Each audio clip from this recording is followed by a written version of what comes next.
2 here on College Football Addiction. TJ Pittinger, Cole Thompson, Tom Hannifan, back to talk about everything that happened on Saturday. A big weekend in college football, boys. How you guys doing?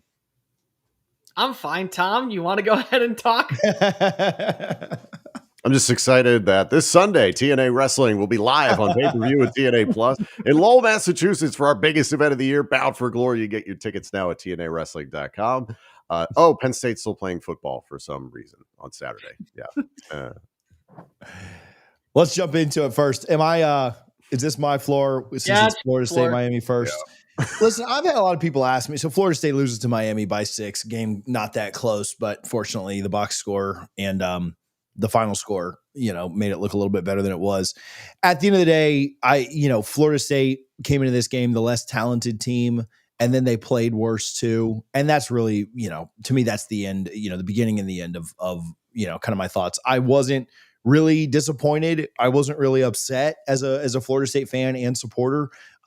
They are not as good of a team as Miami. And I said that I thought Miami would win this thing 6 or 7 out of 10 times. Maybe I would up that at this point.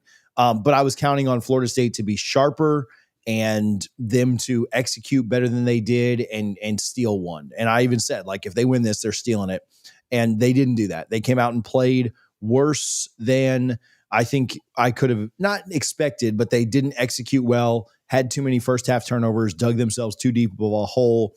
And then, even in the quasi comeback, I think a lot of that was Miami just playing pretty conservatively and just trying to get out with the win, knowing that Florida State was at one point down 5 scores in the fourth quarter, and it would have taken miracle after miracle for them to win. Credit to the team for not quitting. I know Florida State fan wants to hear, great job not quitting. Last year that would have turned into a 40-point loss. So it's certainly better to make it close and have some kind of positivity heading into next week than what would have happened last year.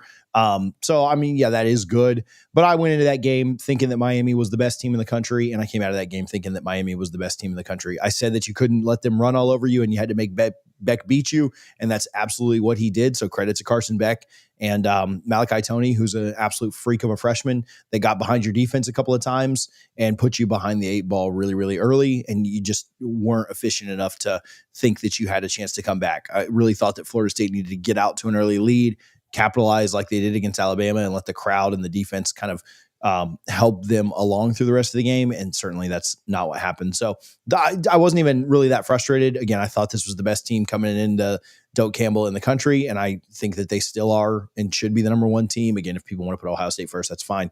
But I think that you lost to a really good team because you didn't play very well and because they've recruited much better than you and they have more talent than you. Florida State's season, it all kind of comes down to how they do against teams that now they are going to be better than for much of the year. They're going to be better than Pitt. They're going to be better than Wake. They're going to be better than Stanford. And so they should get to November at 6-2 with winnable games left. Virginia Tech, NC State. I don't really know what Clemson and Florida are because I don't really know what, they'll look like over the next month after Florida gets a big win against Texas. I also think that Texas is complete trash, and we'll talk about them in a minute. But you've got a lot of winnable games left on the schedule. I think you're probably looking at between 8-4 or 9-3. I don't think they run the table having to go on the road twice. But I think they've got plenty of time to rebound. And if you get to the end of the year and you have 9 wins and you can get a 10th in a bowl game or something like that, you'd certainly call that a pretty successful year, especially because Virginia might end up being really good too. They got a good win at Louisville. And then for Miami, it's if you don't trip up, you're probably going to be a top 4 seed in the playoff and have a bye. I don't really see a situation with their schedule remaining where that's not the case. Maybe if you drop one in the regular season and drop a second in Charlotte, then you don't get that first round bye, but you're probably still a home playoff team at that point. So everything's laid out in front of Miami. I don't think we'll learn a lot more about them through the rest of the year. I think we'll find out really how good they are once we get to December and they play in Charlotte and then in the playoffs. So a great win for the Canes. They took care of business about what I expected from Florida State and kind of needed a couple of miracles to go your way, but it just wasn't your night and you were up against it anyway. So whoever wants to take over after my crying is more than welcome to. A credit to Miami. They've found multiple ways to win this season. And that's the hallmark of a great team. It's been talked about the entire season. This is maybe the best offensive line, defensive line combination in America. They played a disciplined game. They weren't stellar on third down in this game. Not to say that Florida State was, but to be able to overcome that and play a relatively mistake-free game, Miami's got just about everything you can ask out of a football team here in 2025. The turnovers really hurting Florida State in this one. I understand the thought process of let's try and take away the running game of Miami in this game. And to the points I just said, they were limited. The Hurricanes were limited rushing the football. But Carson Beck, like, he's steady Eddie, man. And like 20 for 27, nearly 300 yards passing and 4 touchdowns is beyond steady Eddie. But still, like, this is as complete of a football team as is out there right now. So there's no shame in this for Florida State. And I think there's still a lot in front of them. There's still that outside chance you can make the college football playoff. But honestly, looking at the way that the rest of the schedule goes, I don't think Miami loses in the regular season unless they lose focus to somebody that is beneath them.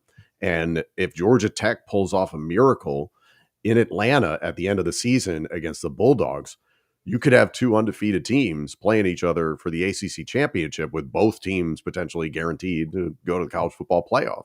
So it's an exciting time right now for the ACC because I think what we thought the conference was going to be in the offseason, vastly different. I think Miami, people were expecting to be there. Florida State, able to make some noise and cause some ruckus. But this is far from over, I think, for Florida State. But you ran into a damn good team. There's no shame in that. I mean, I did have Georgia Tech in the playoffs, so I'm excited to see what they can do. TJ, let me just say, if I can, for the Seminole fans, give you a bit of serendipity. If we told you that you were 3-2 after this game, but your losses were to Alabama and Miami, nobody would have a second guess. Yeah, that's what I predicted. That's what that's the difference, is that you take out a win against a team that, excuse me, feels like it's back in the running to be the top roster in the SEC, and you lose to a Virginia team that, we got to give credit. They're a couple of plays away from being undefeated in the ACC and sitting at 6-0 heading into their bye week. I mean, that's just credit where credit's due. I mean, you're not going to take that as negativity when both those teams have been able to kind of show you that they've turned the corner. I am in full agreement with you, and I like to apologize. This is, in a certain extent, I never doubted Miami. I thought Miami was going to win. I thought Miami was going to cover. I have doubted Carson Beck before. Again, there's something about the Shannon Dawson offense that just makes quarterbacks feel so at home and very much in their own element, and the version that we always embodied them to be when talking about them in such a prominent light. Again, we watched it last year every single time with Cam Ward. Carson Beck, 20-27, 4 touchdowns through the air, 8.9 yards to throw. I mean, he was wheeling and dealing. He was making plays at the right time. What I thought was interesting is that Miami took its foot off the gas because, again, you look at the numbers and you say, well, it was a 28-22 game. It wasn't like it really wasn't until Miami said, you know what, we're going to take things off a little bit too slow. And then we allow Florida State to work their way back in.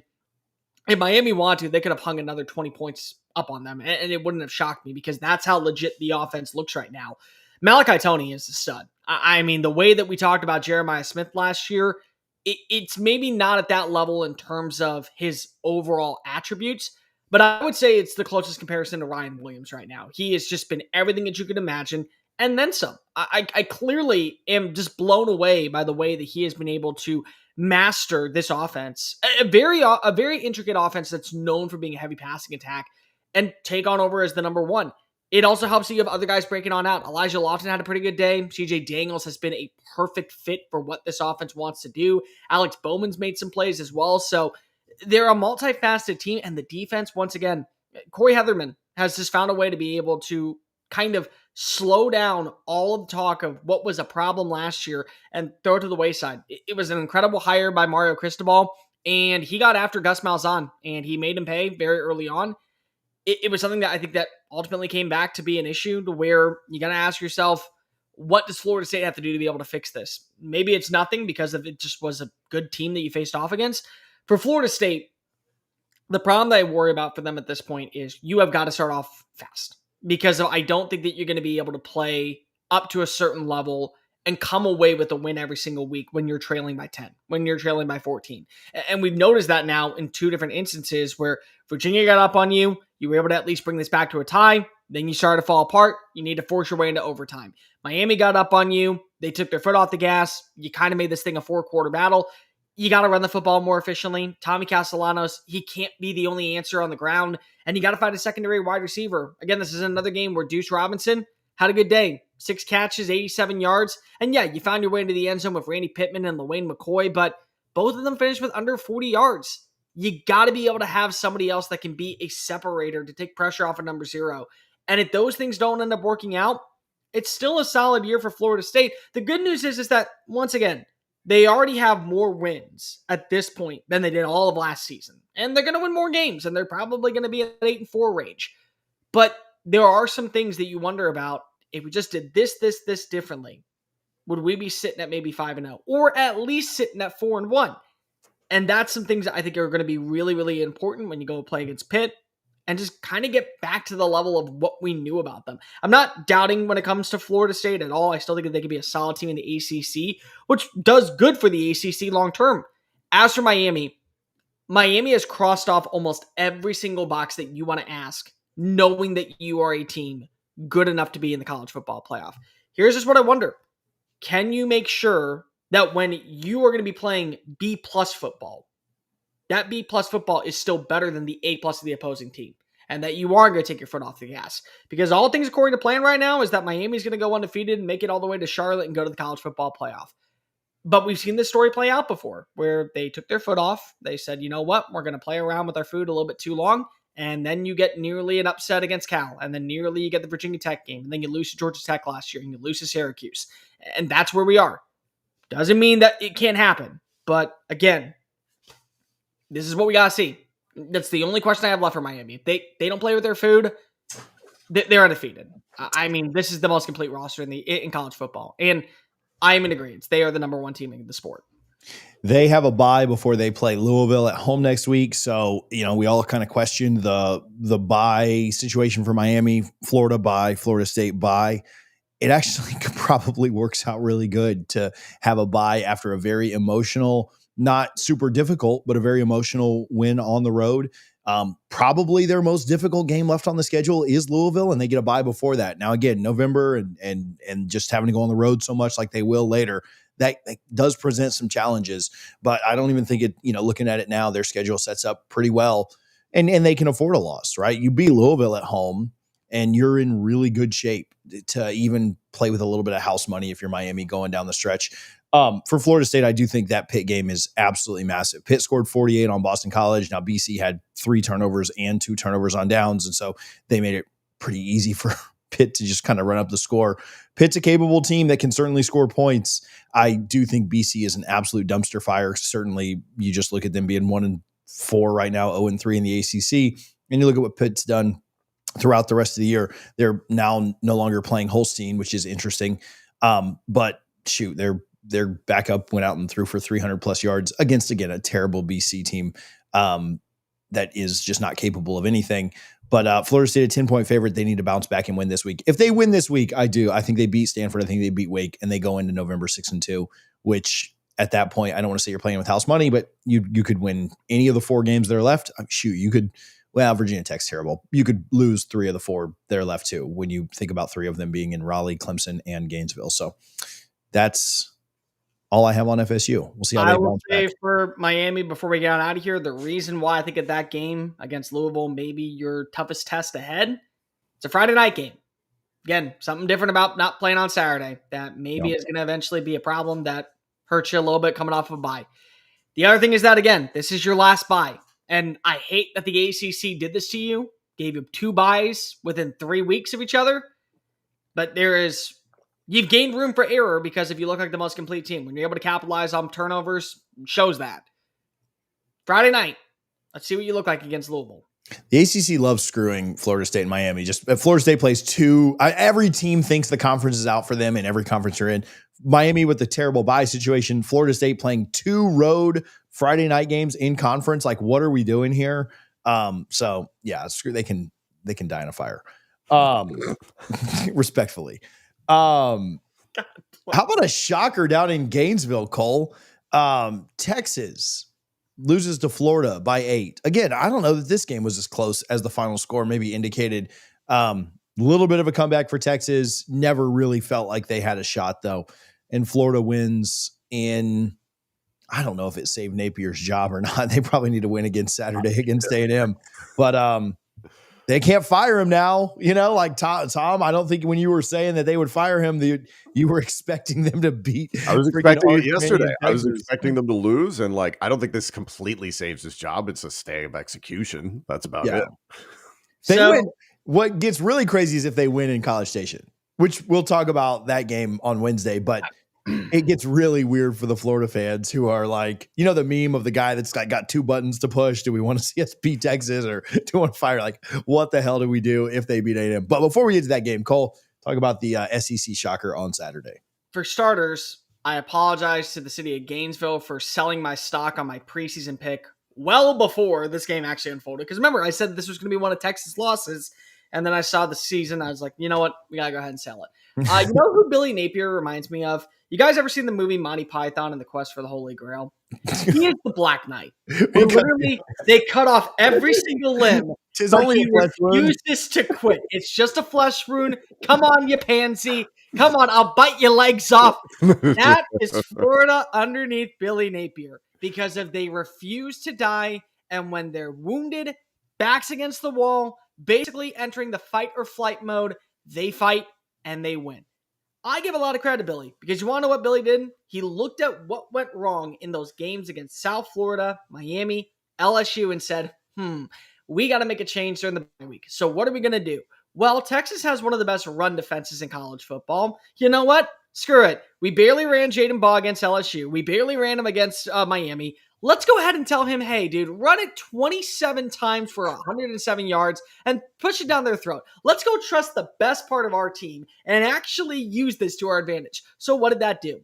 Well, it forced you to have to start playing in the box. Texas fell for the bait. They started to line up somebody closer to the line of scrimmage, and then the explosive plays happened. I'm pissed off right now for another reason because Dallas Fulton at the start of the year was my pick to be this season's Ryan Williams. Before Malachi Toney decided to take on over the Sunshine State, I said that number 6 down in Gainesville, Florida was going to be the name that everybody was going to be talking about as a difference maker. And you want to know what? On Saturday, he was. Welcome back to the SEC after having an incredible spring. You picked up where you left off. 6 catches, 111 yards, 2 touchdowns on the day, including what had to be, in my opinion, the play of the afternoon, 55-yard score to balance that line and be able to win against 2 great defenders and just throw them off of you. He was making veteran plays. Having him was so beneficial, I think, for DJ Lagway. It was beneficial for the passing attack to pair alongside with Vernell Brown.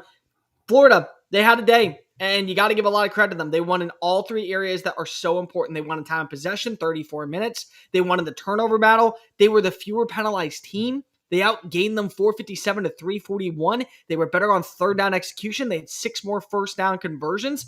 I mean, everything that you want to see from Florida that kind of made you go, this is why I can believe a 9-3 season is about to unfold. Okay, it was on display. And I do want to ask you guys this. Remember that DJ Lagway did not have a spring practice. He was very limited in fall camp because of the shoulder injury. I think a lot of us sold our stock on Lagway for who he is and saying that he was just going to be a bum because if he wasn't caught up to speed. You caught up to speed now. The problem is it may be too late. And I will say, Tom, you weren't entirely wrong. I spoke to some people out of Florida. There were many fine folk who said, if this is going to be a blowout, your prediction was going to be right. And on October 5th, we would have been talking about a new head coach taking on over in Gainesville for 2025. The writing is still on the wall, according to people that I've spoken to. Yeah. He's not going to be the coach there long term. I think, if anything, what this has shown is that he is a good enough coach to remain a head coach when he is inevitably let go. And some G5 program is going to be very lucky to land a guy who knows how to develop talent to a level to where it's more so on an even playing field. And so, Florida, you kind of hit pause right now on everything that we envision about you. You get back to square one. For Texas, oh boy. Okay. I mean, as bad as Penn State was, I'm not trying to go ahead and delay the inevitable of what we're going to talk about next. This is really embarrassing for a lot of reasons. Number one, Texas, the entire offseason, we talked about them having an offensive line that we could trust was going to be as advertised because of the way that Kyle Flood has developed offensive line play. They are awful. I mean, it is so dreadful. We can put a lot of blame on Arch. He has no time to throw. They can't run the football. Arch led the team in rushing yards with 37. He had it 15 times, 37 yards, 15 times. That's inexcusable. Wide receivers were dropping balls left and right. The overshots down the field because of Arch didn't have time to plant his feet and deliver strikes. That became a problem. There were plays to where the explosives from Florida's offense got after Texas's defense, and it showed some lapses that were definitely a hinge point that allowed Florida to be able to capitalize. I think the part that's really important here, though, is that Texas at this point now is sitting at 3-2. Like, as much as we can say, well, the best is still ahead for them, there anything more than 7-5 level of, well, we overhyped Arch Manning in the public eye. I mean, Paul Feinbaum could not get enough of slobbering all over that man, but still, you talk about, and we can talk about him in a little bit, still, he's not meeting expectations for what the common fan is saying right now.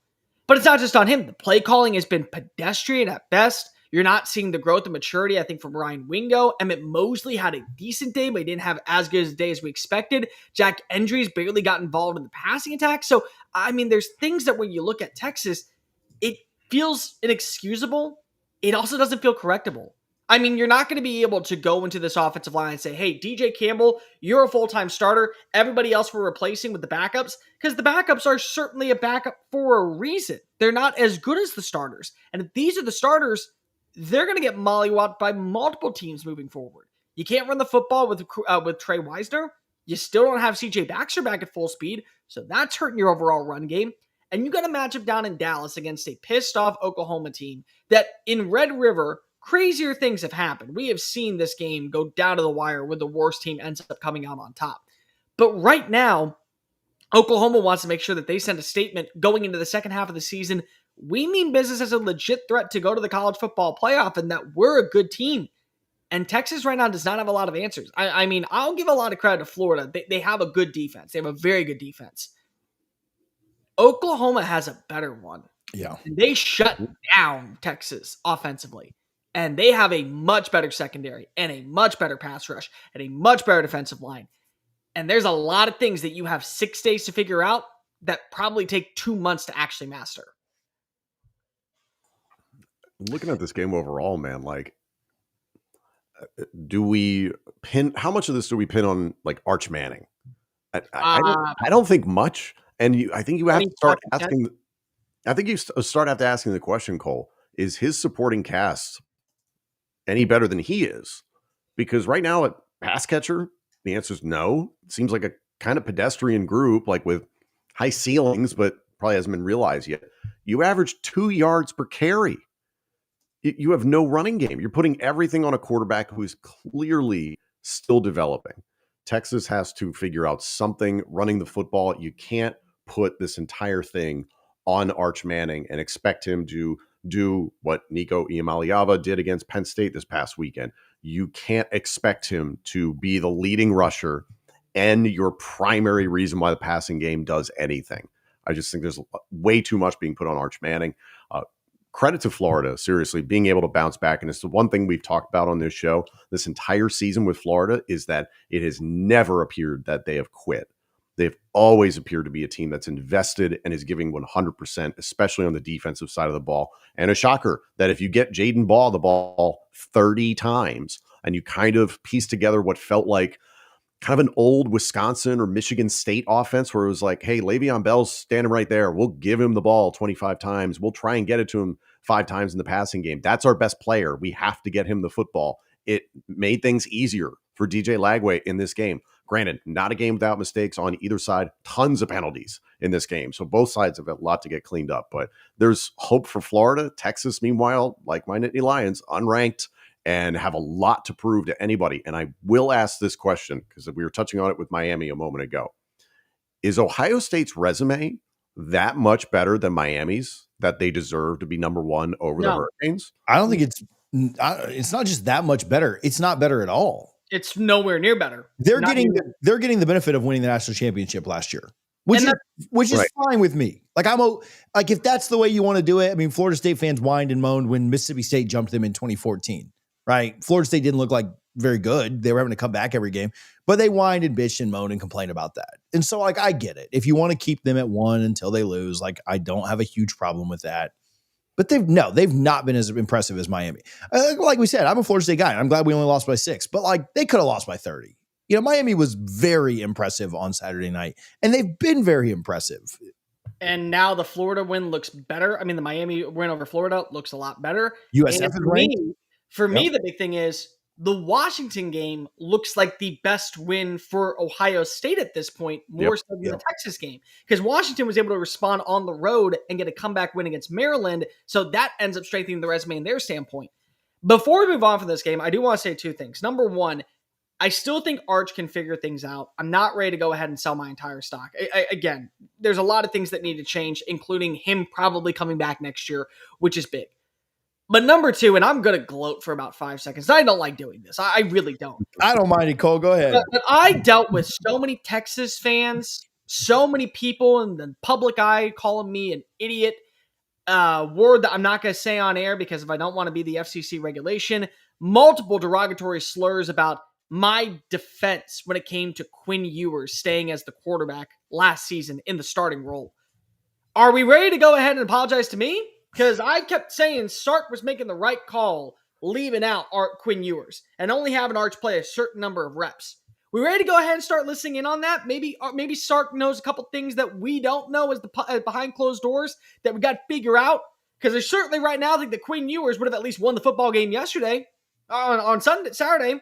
And tell you what, if he came back for another year, he probably would have at least made it a 4-quarter battle, and it would have been more promising against Ohio State. I can tell you that much. The other thing, though, I will say is that Sark, the thing that you got to do this offseason, what Billy Napier should have done this offseason, you got to hire a play caller. At this point, as a head coach, you have earned the right to be proven as a guy that can lead a program.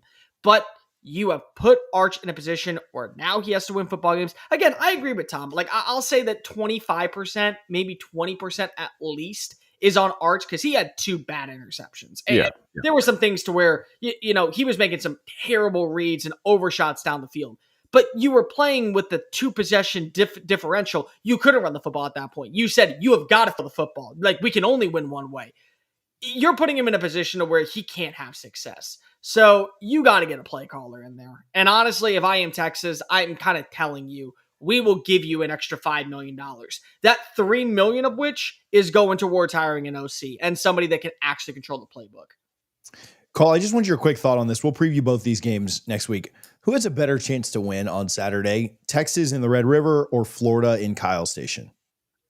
Well, for starters, Kyle Field in College Station. I tried to make that really smooth. I don't know. I don't because here's the thing. Texas A&M and Miami have done so many things this year where they've crossed off all the red flags that I usually have with them to where I feel like that they've turned the corner. And as a doubting, battered Aggie syndrome aficionado, I can't do it anymore. But now that I can't do it anymore, it's like the perfect time for the other shoe to drop, and Florida continues its pathway onto getting more wins. And I could see it happening. I really could. The thing with Red River is, and this is somebody that grew up in the state and has gone to multiple Red River battles and multiple shootouts, multiple times in the Cotton Bowl, and I love it. I think it's, in my opinion, the greatest rivalry in sports. I really do. It's right up there with the Iron Bowl. It's right up there with the game. I've seen weird shit happen. I mean, it just is one of those matchups where if you get your quarterback rolling and you get a couple of big-time shots and a bad break go in favor of you, you come away with the win. So it's like, that's not a fair game to say. If you said Arkansas, I would say probably Florida. If you said Mississippi State coming off of a loss, but they feel like that they've improved, I could say Florida. It's one of those things where I'll go Texas only because of it's Red River. I mean, it's a rivalry to where everything that you think you know about that game, here, hi, this is the playbook. Look at it. Ready? Here's what you know about Texas and Florida and Oklahoma up to this point. Throw it away because it doesn't matter. It's not real. Like, that's what that game is every single year. Mateer's health also impacts it. If Mateer was 100%, I would say Florida has a bigger chance to win in Kyle Field than the inverse. I think that injury to maybe the best quarterback in the game. Well, I don't know if I'd go that far, but I would say the one that you trust the most right now. Yeah, it's a little tougher for Oklahoma, but it wouldn't surprise me at all if we saw Oklahoma and Texas A&M both win this weekend. So, all right, we've delayed it long enough. I'm not even going to intro it. Tom, we don't have to talk about it. No, we do. It's an old adage in TV. If you don't bring attention to it, then it won't be highlighted. We didn't need to talk about maybe the worst loss in the history of Penn State football this past weekend to arguably the worst team in Power 4, a winless UCLA team who had fired its head coach, fired its defensive coordinator, mutually parted ways with its offensive coordinator. Its signal caller, play caller on offense was Jerry Neuheisel, who had 2 days to install the game plan and has made it clear that he didn't even understand how a headset really worked on the sideline because he's like 33 years old and he's just figuring this out. There was everything in this game went wrong. It's incredible to see a systemic failure like this from a James Franklin coach team, whether that's at Vanderbilt or at Penn State. It is so uncommon and unlike what his teams have looked like, especially at Penn State. Defensively, Jim Knowles and company getting gashed with Nico Iamaleava, 5 touchdowns. We knew going into the game that he was going to be center of the universe, running the ball, throwing the ball. They basically copied Oregon's game plan and put it into effect, and it killed Penn State. I don't know what it was, whether it was a cross-country trip, whether it was the emotional letdown after such a big loss to Oregon, or just not taking your opponent seriously. But this was an undisciplined effort by Penn State's defense. It looked like an uninspired effort from the entire team. And I know James Franklin is doing his press conference right now in front of the media in State College saying that he doesn't believe that the players have quit or given up. Could have shocked me based on a lot of the body language that you saw on Saturday afternoon. Offensively, Penn State, for some reason, thinks Nick Singleton is a good running back. He is a great athlete, but he is not the best running back on the roster. And James Franklin has said, yeah, we should have gotten Kaytron Allen the ball more. All the oopsie-daisy things of James Franklin's tenure at Penn State happened in this game. Head-scratching offensive calls, a 3rd and 9 QB draw, a 4th and 2 failure. The middle 8 horribly managed, just burning 90 seconds in the final 2 minutes of the first half for seemingly no reason and coming away with nothing. The running game had its struggles. This wide receiver core on paper is better than last year's, but is as absent as last year's wide receiver core. I give credit to Drew Aller, and I have been maybe the most critical of Drew Aller. He fought. He played as good of a game as he could have. 200 yards passing, 73% completion percentage, scores running the ball 11 times for 78 yards, 7.1 yards per carry, 2 touchdown passes in this game. Again, it was the same thing, essentially, what Penn State suffered against Oregon. It wasn't until the final quarter against the Ducks that they realized our only hope is to throw the QB run game at the wall and see if it works. And that's not Drew Aller's game. That's not what Penn State wants to do. I have never seen a complete team failure like this in my time as a Penn State football fan, and especially seeing what James Franklin has done. But here's the fun reminder for all the Penn State fans that do tune in for this. James Franklin's buyout is currently $56 million. And his contract runs through 2031. So what you should really be paying attention to is to see if Dr. Neely Bendapudi, the president of Penn State, and Pat Kraft, the athletic director, say, you know what, James, we think you're doing a great job. Let's extend your contract. If I'm them, I don't give him another conversation about a bleeping contract until you get to the years where it drops $8.5 million annually and it's a more friendly number, because this is a team playing Moneyball, for the record. This is a team, thanks to analytics guy Andy Frank and the tight-fisted manner of this community. As someone who's a part of the community, I get it. This is not a spendthrift team. This is not Oregon, Alabama, Georgia, Ohio State, where they are prepared to pay top dollar for people. They did that with Jim Knowles. They did that to retain a lot of this roster. But now you're at a position where it's like, how many of the guys on the team, the players, look at this season as like, well, we came back, 1, to pursue a national championship, 2, to help our draft stock, 3, to make more money. One of those, and arguably the most important one, the national championship, there is no way the team that just played on Saturday is even credibly contending for the national championship. It was heartbreaking.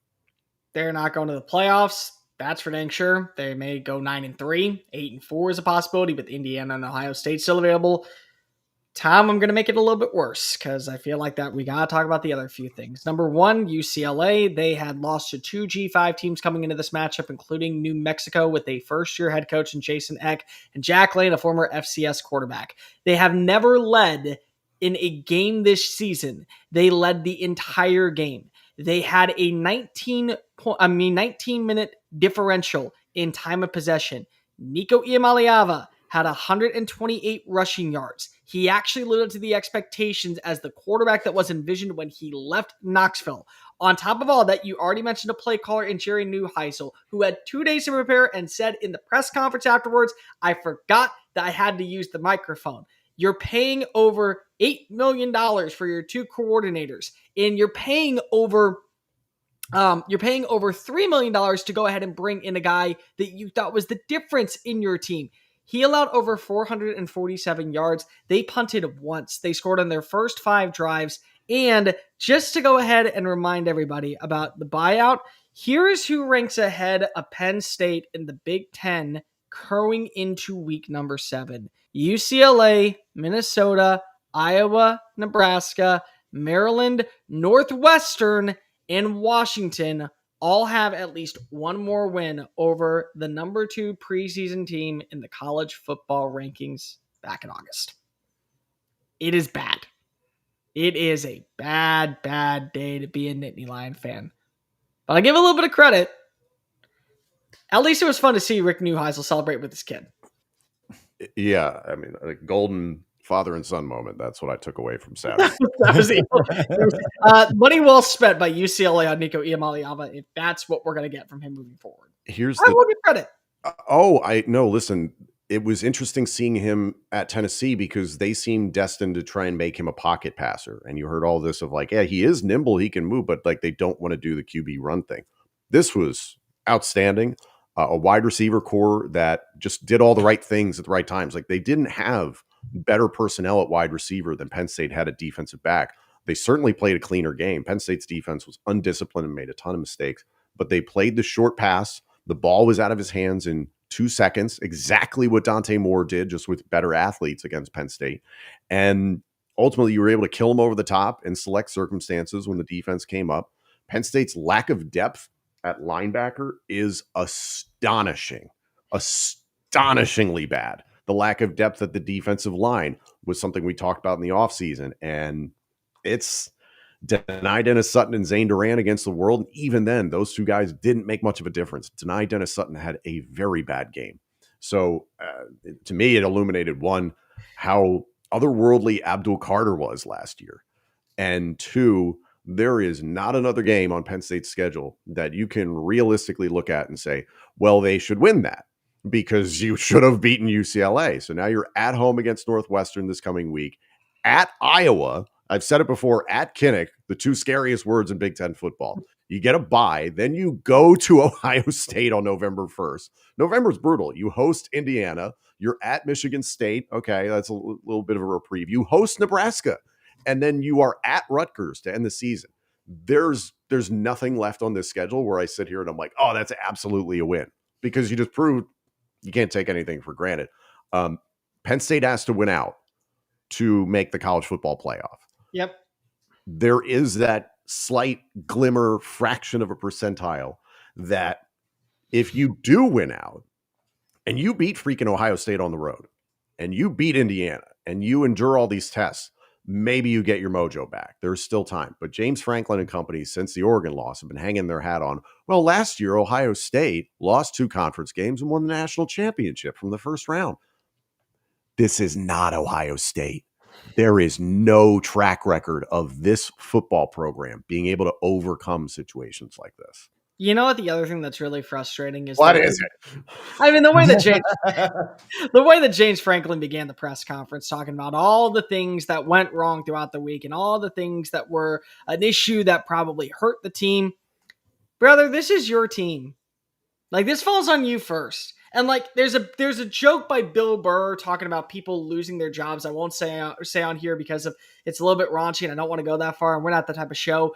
But still, there's a thing to where if you just move a word in the front, we're talking about you in a completely different light. But you put all the blame on everything else first and then said, well, I take full responsibility of it. That's not a leadership thing. That is a absolute travesty. No moral, no life in the locker room, no reason that people want to play for you kind of moment. And if I don't mean to kick you while you're down, Tom, this is the first time a team has lost to an 0-4 roster after trailing by double digits since 1985. So, I mean, even history was a thing. Let's brighten the mood a little bit and go from Tom's commiserating to Cole's gloating. Bama took care of whatever, man. We just put a Y on everything. Bama took care of from College Field to that. Bama takes care of business against Vandy and just ultimately overpowers them at the end of the day. Wins what, 34-20? Was that the final? 35-20? 34-14. 34-14. Yeah. Just not enough. And they really did a good job of stuffing the run after that first quarter. Thoughts there from Cole? Yeah, Braden, they mollywopped them. That's what they did. And I'm just going to continue to say that because if you don't like that word, get over it. That's a word that I use like a binky. Here's bottom line. The thing that we saw last season work in favor of Vanderbilt in their backyard, Alabama did that to them. They won in 3 major areas. Number 1, time of possession. They killed it in the time of possession period. Over 35 minutes with the football. Number 2, third down conversion. They were exceptional at being able to create opportunities after the initial play. So you got to be impressed with how Ty Simpson looked in that standpoint. And number 3, they won the turnover battle. I mean, they forced 2 turnovers inside the red zone. They had a 3rd turnover in the afternoon. Just everything that you want to see in terms of things that went wrong last season didn't go wrong this season. And that's a major testament to what Kalen DeBoer had. You know, people were talking about this as in, you know, let's see what they look like when they have to face off against an opponent that people are kind of sleeping on. Nobody was sleeping on Vanderbilt. I mean, Vanderbilt had earned the right to be considered a top 15 team for the way that they were able to respond in their first 5 games. And Alabama knew that this was a game that they could not afford to lose, not because of, oh, well, they'd be sitting with 2 losses, but rather, we don't lose to Vanderbilt. We don't care what the record is. We don't care what the numbers say. We don't care how good of a season you're having. We're Alabama. You're Vanderbilt. We don't lose these type of games. And you know what? Alabama showed you a lot more is under the hood than just simply Ty Simpson. This is the first time since 2023 they rushed for 100 yards with 1 running back in conference play. Jay Miller, 136 yards on the afternoon. And then you throw in Ty Simpson. The dude is just surgical. I mean, he literally is like a actual surgeon doing brain recognomy and maneuvering past the one nerve that will shut down the entire system. Like, that's how well he maneuvers. And like every 30th play, he forgets how to play football. And that's a little infuriating. But besides that, it's a night and day difference. He's so mature in the pocket. He does everything extremely well. He creates second chance opportunities for his offense. And then wide receivers are finding ways to get on open, which is just another thing that's really important. Like Ryan Williams didn't have a drop in this game, and he finished with 98 yards.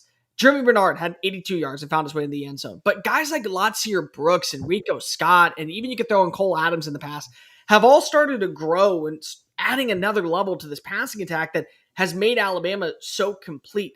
Their secondary has been such a godsend over the last few weeks because of outside of that one broken play where if number 11 for Georgia catches it, they've basically taken away the passing attack since that matchup against Florida State.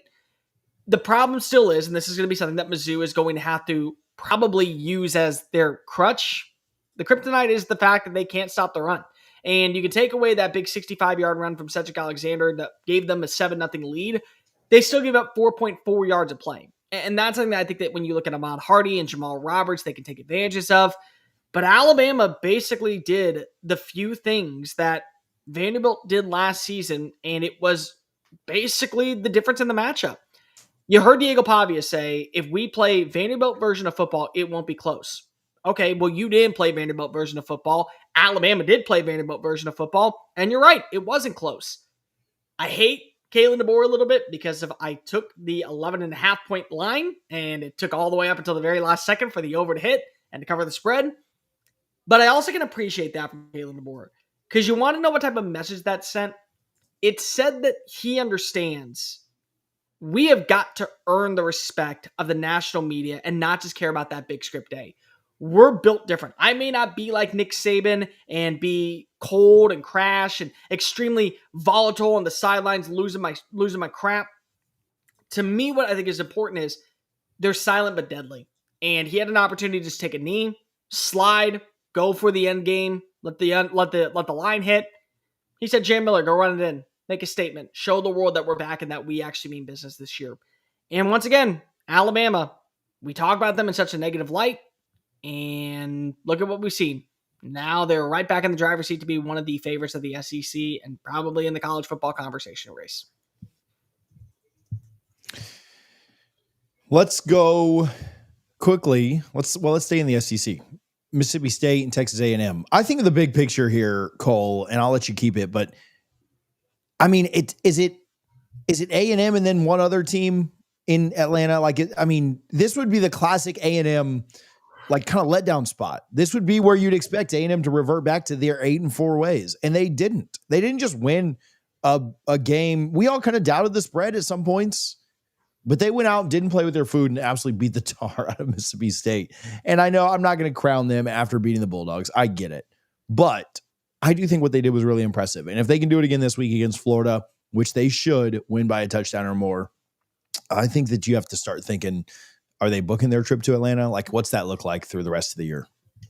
A&M is going to lose a football game because I just think everybody in the SEC will lose one football game. When does that happen is the question. Is it at LSU?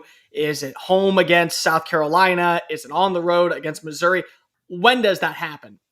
But you aren't wrong. This does feel like a moment that should have fallen for them. And you know what? Going into the first half, remember, this was going into halftime a 7-3 game. I mean, it was close.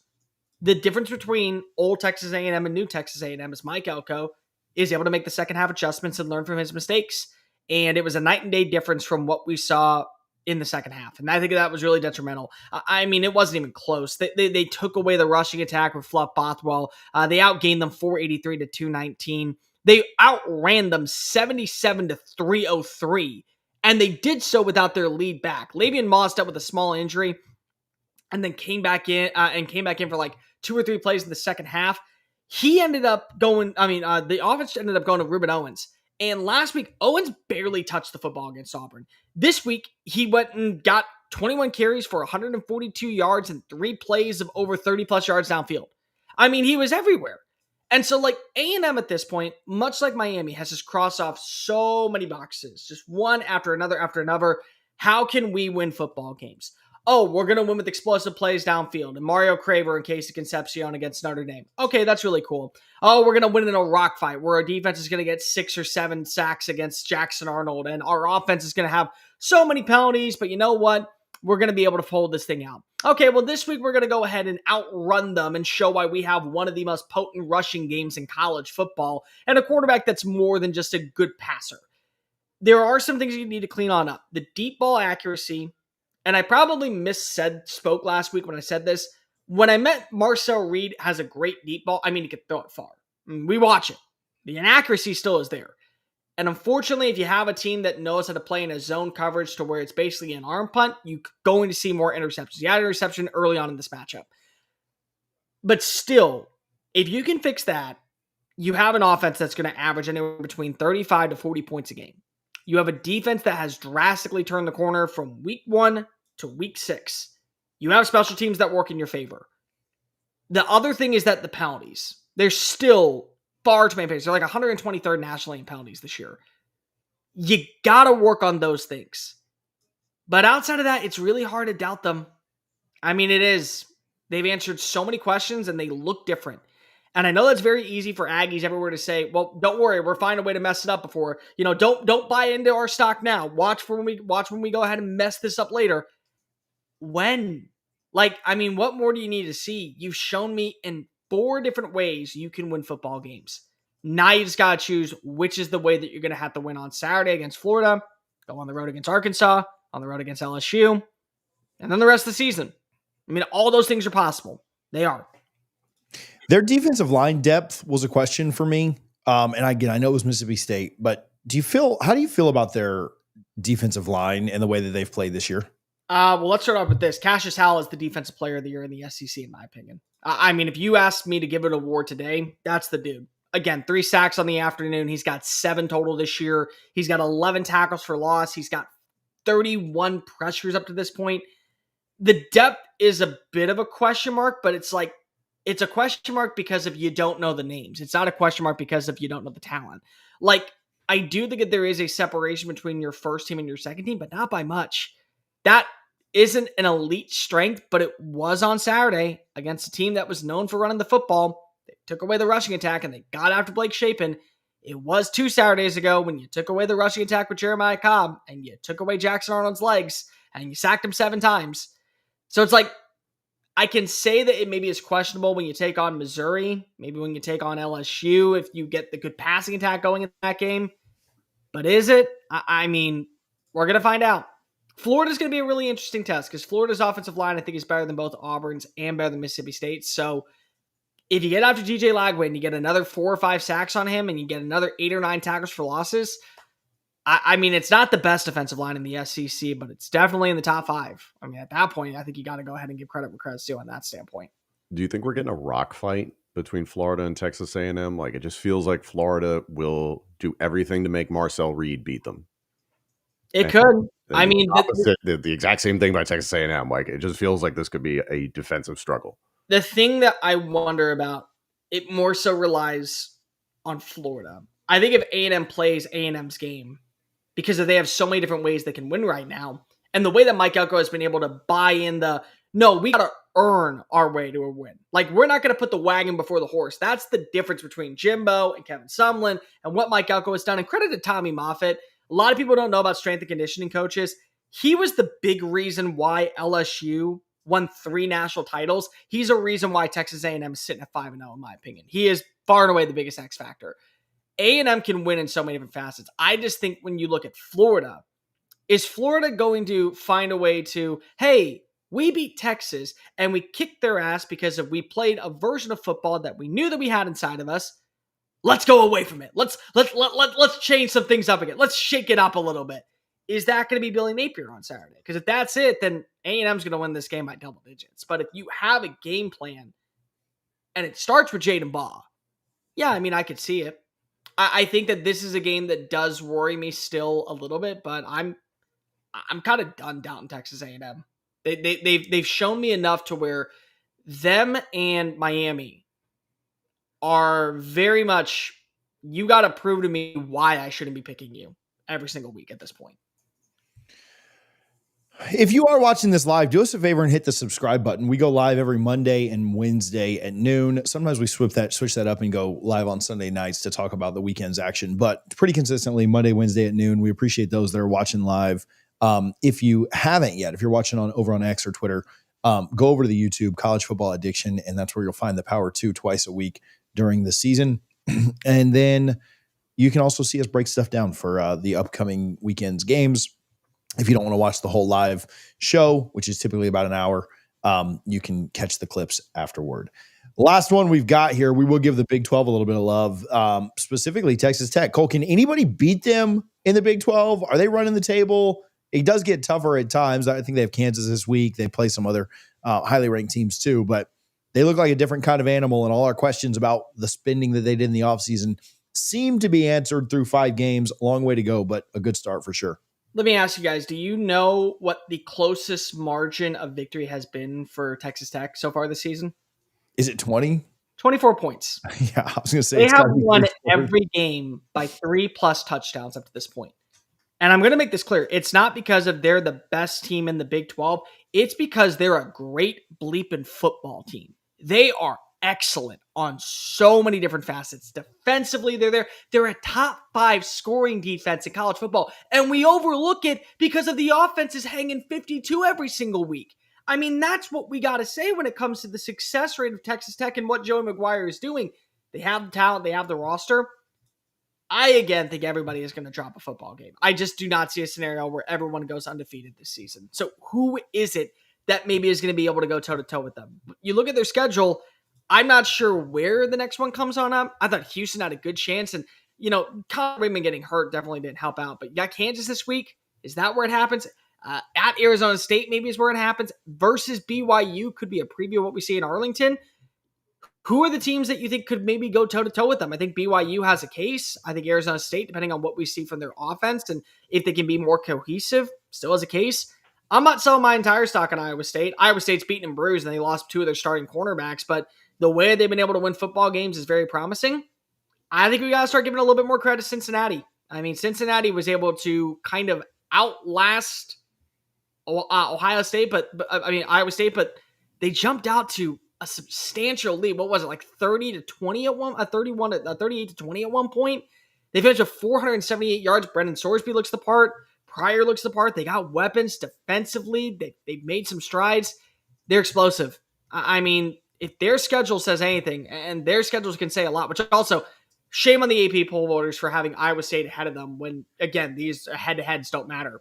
UCF, Oklahoma State, Baylor, Utah, Arizona, BYU, TCU to close out the year. They're going to have some tests, but it does feel like right now, if you're able to take advantages against Iowa State, a very mentally prepared team that Matt Campbell has on display, you have an opportunity to get to Arlington and be this year's breakout team, be this year's Arizona State. But I also don't think that matters because right now it is basically Texas Tech or bust. And Texas Tech, pay attention to them. They're not a good Big 12 team. They are a great college football team. Period. No ifs, ands, or buts. No addendums about it. I like that they maintained what Texas Tech's identity has been offensively. They still want to throw it all over the yard. But what really impressed me against Houston, and I know, Cole, I think you thought a little bit more of their defense than I did going into this game, and I think Texas Tech just had their way with them. But ultimately, 48 rushing attempts, 40 passing attempts, 207 yards on the ground, 4.3 yards per carry. You get Cameron Dickey and Jacoby Williams, both roughly 20 carries, and both guys finish around 100 yards rushing in this game. That is something Texas Tech of old would never do. And credit to Baron Morton. After the Utah game, dealt with an injury. Everybody was singing the praises of Will Hammond. Will Hammond came in sparingly in this game, but Baron Morton picked up right where he left off and answered a lot of questions. So there's a lot of toughness with this team, but for me, looking at the schedule, I'm not going to completely look past a game in Manhattan, Kansas. At Kansas State, you just never know with K-State. When at home, they can play you tough. BYU, Arizona State on the road, still on your schedule. So I don't think they're completely out of the woods yet. They're going to deal with some challenges, but I would be stunned at this point if Texas Tech isn't representing the Big 12 in the college football playoff. Texas Tech has everything working for them. And again, I'm going to constantly ask you guys to do this for me. Pay attention to their offense. Watch that defense play. Because in my opinion, the difference between what makes them the favorite and everything else is that their defense is so much further ahead than everyone else in the Big 12. They can win football games because their offense has a bad day and their defense delivers. It's scary good. It's extremely scary to envision this type of team. Yeah, you never know, right? We've seen the highs and lows of the portal, right? When you think, and maybe I've seen it better than anybody, going 13-0 and then 2-10. So you never truly know how it's going to work out.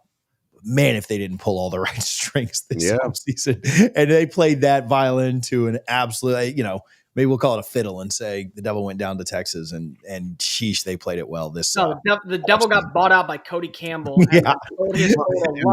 And by the way, you never know how that's going to mesh still. Like you could buy all the right pieces and it still sucks. Give McGuire a lot of credit because I think there were people that were saying if this doesn't work out to some grand capacity, not saying a national championship, but like if they didn't have true success this year, I don't think there was a ton of faith in Lubbock that McGuire was the guy, but he's proving it. The points you guys just said, you can buy all these pieces, but can you integrate them? Can you put the puzzle together? So credit to McGuire and his staff. It says a lot about him, and I can just tell you from knowing him for the last several years, he is the type of person that you want your kid to play for, and you know that they're going to be better because of it. He's going to have opportunities to, I think, get job offers at major schools this year. Yeah. Bottom line, what I currently have out in Lubbock, Texas, you're not going to find many people that will match that, like at all. So you got it made right now. Like Texas Tech is on the come up because they have the right people backing them, but they also got a really good coach that is able to sell the program and truly bring a new culture out into a place that's very hard to recruit at and very hard to sustain a lot of success. They got him. And I don't think, to be completely transparent, Joey McGuire, I think multiple teams, Florida could offer you a job. I think you stay in Lubbock. You have too much going for you right now. Speaking of the volatility of the portal, I looked it up just for my own amusement and maybe depression. 2023, Florida State had the number 6 portal class. 2024, Florida State had the number 7 portal class. A&M finished, A&M. Texas Tech finished with a top 3 portal class based on the site you're looking at, 1 in some places, 2 in others. Just having a good portal class doesn't guarantee that you're going to do anything. But again, when you hit, it certainly looks good. When you miss, it can be pretty detrimental. This weekend, for some good news, just in general, as good as this weekend slate was, and we had some fun stuff, this weekend coming up is just absolutely ridiculous. Ohio State at Illinois, Alabama at Missouri, Indiana and Oregon is a top 10 matchup. Red River is always fun. UF and Texas A&M. UGA has to go to Auburn, Michigan, USC, LSU, South Carolina, BYU, Arizona. And I stopped listing them after that because I knew that we could only get to 5 or 6 when we do our preview. Maybe I don't have any idea if we have the time or capacity to do it, but we could almost have 2 preview shows and do 6 each. There is so much good football. We'll figure out what we're doing by the time we get to Wednesday, but make sure that you are subscribed so you don't miss when we preview this weekend's games. And I know it's only Monday morning, but I'm excited for the weekend to get here again so that we can talk about all of it. Cole Thompson, Tom Hannifan, TJ Pittinger, we appreciate you guys a ton for tuning in, and we will talk to you guys soon.